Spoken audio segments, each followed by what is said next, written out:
This 5 billion kina is owed to contractors, and when the Marape-Stephen government reorganized the supplementary budget last year, set aside 300 million kina to pay off some of these debts.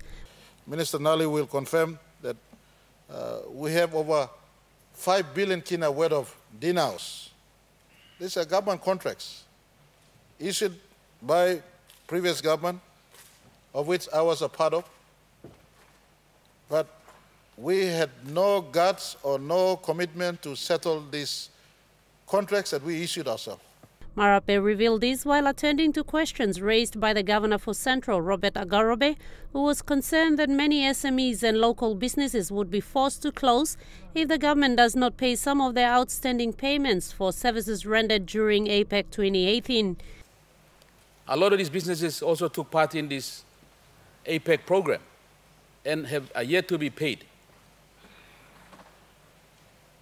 Also, with the APEC meeting that was conducted in this country, a huge amount of money was laid down and invested in this meeting. And the people of Papua New Guinea and a lot of these businesses also want to know what sort of benefits are we now ripping off.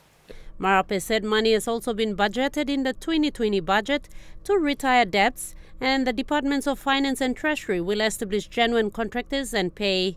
He said the delay in releasing the final APEC report was between the Auditor General Finance and the Prime Minister's Department, but he has issued clear instructions for this report to be ready before the 2021 budget is tabled in November.